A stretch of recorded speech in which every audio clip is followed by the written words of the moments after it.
People look at me strange when I tell them I have an 18-year-old son. I'm 33.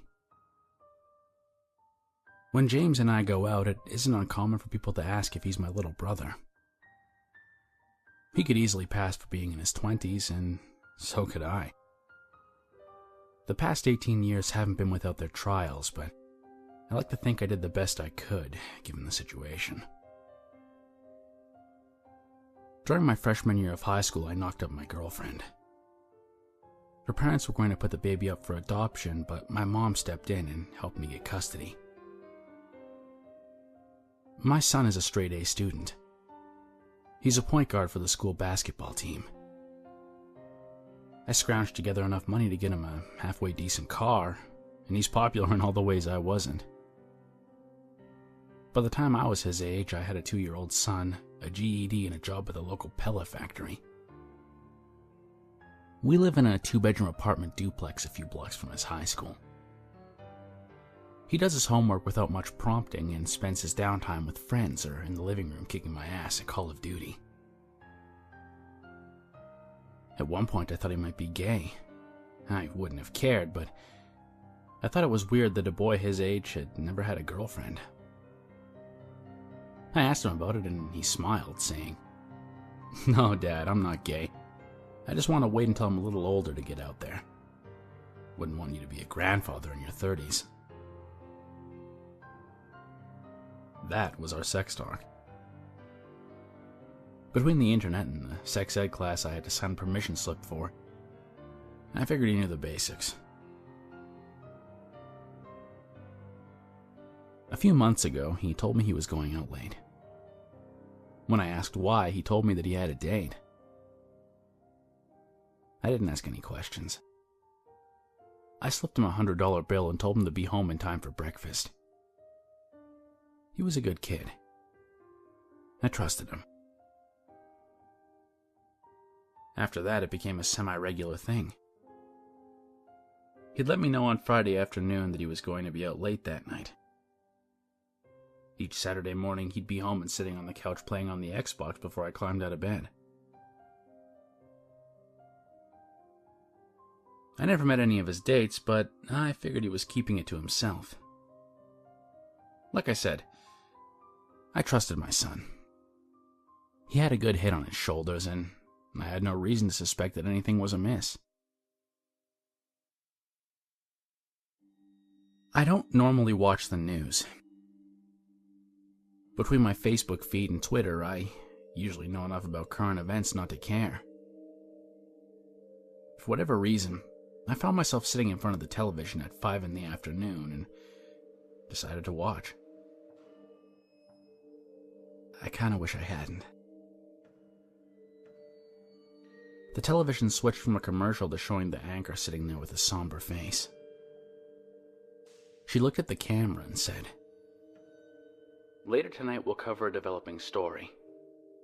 Several area women are still missing, as police look for clues as to whether or not the disappearances might be related." We lived in a sleepy little town. The idea that something like that could be happening so close to home shook me a little. The idea that my son could be out and about with something like that happening in town scared me a little too much. I talked to him about it. He told me not to worry. James was a big kid. He stood just under 7 feet tall and had a wide frame. I wasn't worried about someone getting the jump on him, but as a big guy myself, I knew that having a large frame meant very little if someone else had a gun. James assured me that I had nothing to worry about. Just to be safe, I swiped his cell phone while he was asleep. I installed an app that allowed me to see his location at all times. Maybe I was just being paranoid, but I remember being 17 and thinking that I was invincible. I didn't give it much thought. After setting the app to hidden mode, I put it back on the charger in the kitchen and didn't pay it much mind after that. I figured if I ever got worried while he was out, I would pull up an app on my phone and see his location. As long as it wasn't too out of sorts, I'd relax and go back to watching Netflix. I started following the case of the missing women online. It was developing into a bit of a media sensation in our area. 6 women had gone missing over the course of 10 weeks. They varied in age and appearance. No bodies had been recovered, but police were operating under the assumption that foul play might be involved. When the 7th woman went missing, my heart skipped a beat. I hadn't seen Rochelle in 10 years. She came back around when James was about 7. She tried to do the mother thing, but didn't have the chops for it. After a few months of broken promises and missed appointments, I filed a motion for the court to do a drug test.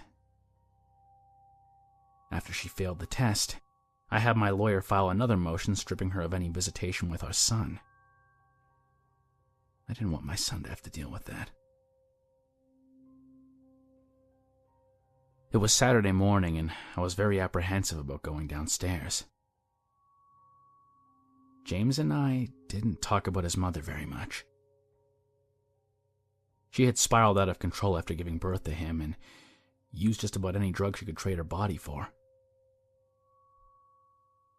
By the time she had come around to visit him, she'd aged 20 years and only 7. Her arms were covered in track marks and her teeth were yellow to the point of decay. To be honest, I was surprised she stayed alive long enough to be abducted. With a heavy heart, I approached my son in the living room and said, Son, we need to talk about your mother." James sighed and paused his game. He looked up at me and said, "What did she do this time?" I sighed and said, "She went missing last night. Police say there were signs of a struggle at her trailer." James stared at the television like he was looking through it and unpaused his game. He continued looking forward as he said, "Yeah, well, that isn't really news, is it?" James and I didn't talk about his mother because he didn't like talking about her. One of the main reasons I involved a lawyer was because during one of her visits she picked him up and took him over to her apartment. Apparently, she had a few customers come by while my son sat on the couch. His first real visit with his mom turned into Junkie sitting next to him on the couch as they paid $20 a pop to nail his mother. 3 hours later, a guy James called Steven dropped him off at the house. He was there when I got off work. I asked him what happened, and all he would say was that his mother didn't want him there anymore. He had sat outside without a jacket for 4 hours. Of all the things that could have happened to him, I was relieved more than anything that it had been so minor. I'd heard horror stories about situations like that which ended in much more gruesome outcomes. I immediately put James into therapy after that. Within a few years, his affect returned to normal and the visits to the therapist became less frequent. Up until that night, he had asked me about his mother about once every couple of months. In the time since, I think he might have brought her up once. The following week, he let me know he was going out on another date. My pent-up worry manifested that night in pulling up an app on my phone. He drove to a random address on the other side of town, and then out to a spot in the middle of nowhere. I installed the app several weeks prior and didn't give it much thought. However, I hadn't been aware that it had been tracking his movements. According to the logs, he had been to that location in the middle of nowhere at least 4 times in the previous 6 weeks. I looked over his stops and his routes and noticed that one of the places he had been was Rochelle's trailer the night she went missing.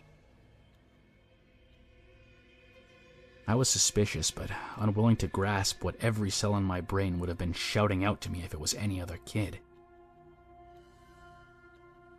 I threw my phone onto my bed and pulled a bottle of whiskey from my nightstand. I drank myself to sleep and woke groggy the next morning. James was downstairs playing Dark Souls and eating a Pop-Tart. I knocked back a Red Bull and stumbled out to my car. I had decided to go out to that spot in the middle of nowhere and check out where my son had been taking his dates. I really wish I hadn't. I really, really wish I hadn't. My GPS led me to a gravel road that had fallen into disrepair. After driving down it for about a quarter of a mile with dense forest on either side, it opened up to a clearing with a small pond. I pulled up at the edge of the gravel and got out of my car. I could see remnants of a campfire near the pond. I walked over to it. The ashes were still warm. I sighed with relief. My son had found a quiet field with a pond in the middle of nowhere and was swooning his dates under the stars. I was almost proud of him. And then I noticed the footprints leading toward the pond. It looked like someone had dragged something heavy to the edge of the water. I walked closer to the edge and stared into the murky water. I turned back towards the fire pit and noticed bloodstains on the grass behind me. With some trepidation, I waded into the water, and at about 10 feet out, my worst fears were confirmed. I stepped on something hard. I reached down to feel what it was, and it was a thick logging chain. I pulled on it to reveal a waterlogged body trapped in a blanket. I pulled away the cloth to reveal a bloated face. It was Rochelle. I quickly wrapped her body up and pushed it back under the water. I ran back to my car and sped home. I sat in the driveway for 15 minutes trying to figure out if I was having a panic attack or a heart attack. My heart pounded in my chest so hard that it hurt. Tears streamed down my face as I tried to rationalize what I had found. I tried to convince myself of 50 different conspiracy theories that explained why my son was innocent. Someone knocked on the driver's window of my car and I about jumped out of my skin. It was James. I climbed out of the car hesitantly and he immediately wrapped his arms around me saying, "Whatever it is, it's okay, Dad. Just tell me what happened." He was such a good son. For a brief moment, I forgot about the pond and his mother's body. I followed him inside, and after changing into some dry clothes, I joined him in the living room. I sat in my easy chair as he sat across from me on the couch. After a few minutes of silence, I stared at the floor and said, "I found your mother." He responded, "Oh." I don't know what I expected him to say, but his response hit me hard. It wasn't surprise or even anger. It was the same flat effect he showed on the rare occasions I had caught him doing something he wasn't supposed to do. I looked right at him and said, "Please tell me you didn't do anything stupid, son." He looked off to the side and said, "Define stupid." I raised my voice a little. "God damn it, James, did you kill your mother?" He laughed and said, bitch was dead a long time before I clocked her over the head and dragged her to my car. Any bitch that would try to sell her son for dope has been dead for a long time. I couldn't speak. I had always wondered about that night, but James never talked about it. James continued. Really I lucked out. The bastard that paid for me gave me a ride home and told me to never go back to my mother. I guess it could have been a lot worse, but really, that was the day I snapped. I understood how meaningless life really was. Of course I killed her. That bitch deserved to die 6 times over. Tears filled my eyes as my son confessed to me more than 15 murders. I sat there dumbfounded as he gave details and descriptions that no child his age should have been able to produce. When he finished telling me everything, I just sat there. What could I say? What should I have said? My son confessed to being a serial killer, and the only thing going through my head was trying to figure out how to make sure it didn't ruin his life. I finally worked up the nerve to say, "We need to get you help, son. This isn't healthy." James cut me off. "No therapists are going to help me, Dad. You've been good to me, so I'll spare you the bullshit. We both know that I turn 18 in about a month, and I'll be out of your hair. Besides, I have bigger plans." I stared at my son and tried to wrap my mind around the beautiful monster he had become. 17 years of being his parent, and I had never in a million years imagined that he would turn out so broken.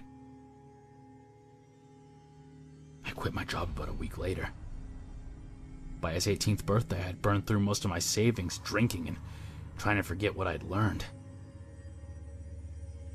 Sure enough, the day before his 18th birthday, he was gone. Any part of me that held hope for him was lost a few weeks later when police discovered the bodies in the pond. By that point, he was long gone. I received a postcard a few weeks ago. It was a picture with a sandy beach. On the back were the words, "Hey, Dad. Just letting you know I'm fine." I tossed it on the table next to the door and went back to drinking. Part of me wants to go to the police station and tell them everything. It probably wouldn't be that hard to track him down. Still, he's my son. I'm willing to do plenty of things, but serving my son up for crimes that would land him on death row sits outside my level of civic duty. The guilt gets a little worse each day. For now, all I can do is hope that he really is fine. I have no idea where he is. And I don't want to know. All I can do is hope that he stopped killing. He really was a good boy. He's tall and charismatic. I'm sure he'd make it big if he just tried.